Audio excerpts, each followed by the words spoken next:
Bonjour les petits loulous, je suis Luna la fée. Suivez-moi et laissez-moi vous conter une merveilleuse histoire. L'île de Moana était en proie à des tempêtes terribles. Les vagues, hautes comme des maisons, engloutissaient les plages. Le vent hurlait à travers les palmiers, les faisant se courber sous sa force. Les cocotiers tremblaient, et les filets des pêcheurs étaient déchirés par les bourrasques. Les anciens parlaient dans le village avec inquiétude. Que faire? Kahoo, l'esprit jaloux, revient avec sa colère. Moana, une jeune fille courageuse, serra son collier de coquillages en pensant à sa grand-mère, qui disait toujours que le courage venait du cœur. Elle savait qu'elle devait agir pour son peuple, car les tempêtes menaçaient tout ce qu'ils avaient. Son cœur était lourd, mais ses yeux pétillaient de détermination. Elle murmura à Koa, son jeune ami. « Nous devons convaincre Kahoo d'arrêter. » Koa hocha vivement la tête, prête à l'aventure. Ils prirent la mer malgré les sombres nuages. Koa regarda Moana, ses yeux pétillants de malice sous des boucles en bataille. « On y va, ensemble !» Moana conduisit la pirogue à travers la mer agitée. Ses pensées chez ceux qu'elle aimait. Courage et amitié deviendraient leur guide sur cette mer troublée. Moana et Koa pagayaient en silence, leur pirogue glissant sur les vagues capricieuses.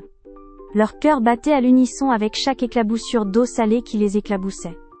Moana pensa aux légendes de sa grand-mère, de vieilles histoires racontées au coin du feu, parlant de l'île brumeuse où vivait Kahoo. Là-bas, tout était enveloppé de mystère et de peur. Elle serra son collier de coquillages, cadeau précieux qui lui rappelait de toujours garder la tête haute. Tandis qu'ils approchaient, la brume, aussi épaisse que du lait de coco, les entourait. « Koa, reste attentif » murmura Moana. Le garçon acquiesça, ses yeux pétillants de la malice de celui qui rêve en secret d'aventures héroïques. Les arbres de l'île ployaient sous les coups de vent impitoyables, et une silhouette mystérieuse fit son apparition, semblant flotter.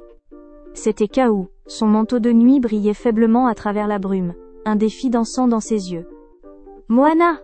cria Kahoo, sa voix un écho dans la brume, « Tu m'as vaincu une fois, mais cette fois je renverserai ton île dans les eaux profondes !» Moana respira profondément, sentant le calme de l'océan dans son cœur.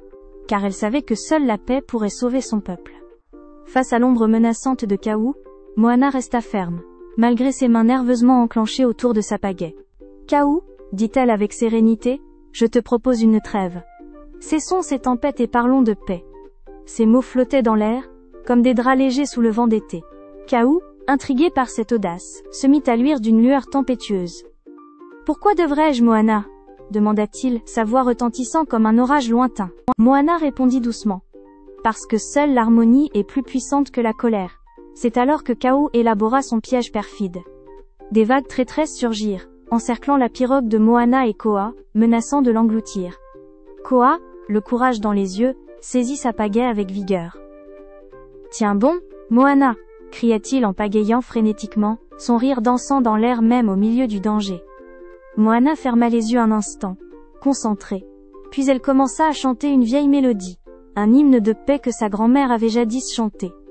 Les notes se dispersèrent dans l'air, faisant frissonner la brume autour d'eux, et inspirant même l'espoir en Koa. Alors que Moana chantait, une présence silencieuse s'éleva. Les oiseaux, messagers affolés du désastre, volèrent vers Tané, le dieu des forêts. Il émergea parmi les arbres, sa stature imposante et ses bras de bois remués d'une vie intérieure grondante. Les oiseaux chantaient sa venue, leurs ailes battant comme les tambours d'un appel à l'union.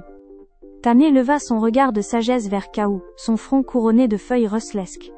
« Kahoo, l'esprit d'une île doit connaître la paix, » proclama-t-il.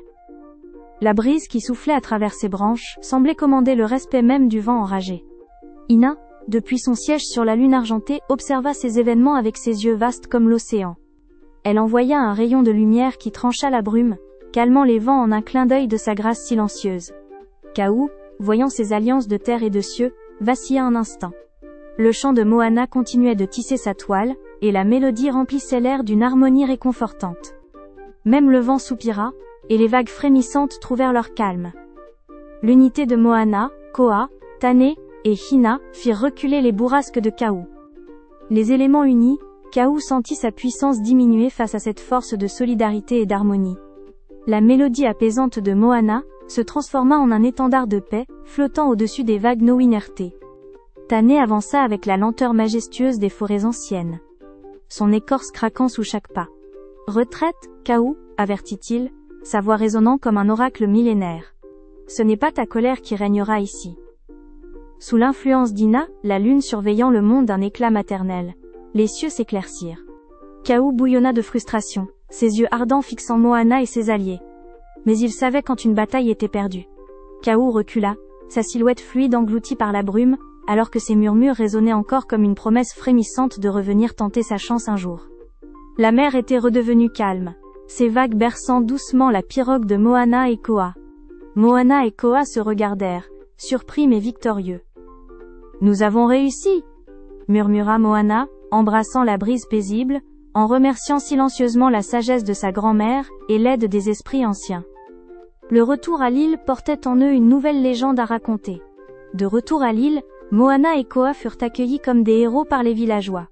Les enfants couraient autour d'eux, apportant des couronnes de fleurs parfumées pour honorer leur bravoure.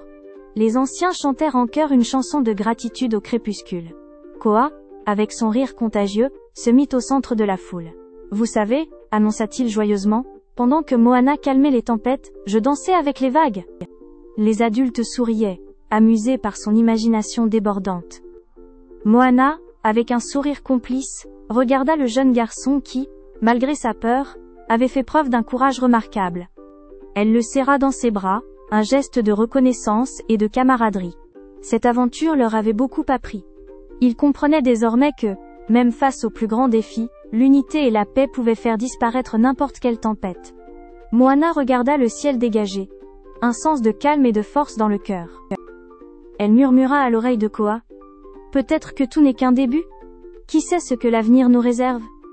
Et ainsi, l'histoire invita chaque enfant à rêver de leur propre aventure. Comment scellerais-tu la paix avec les esprits d'une île mystérieuse ? Un matin, Moana se réveilla au son des vagues. Elle aimait ce moment doux où l'océan chantait.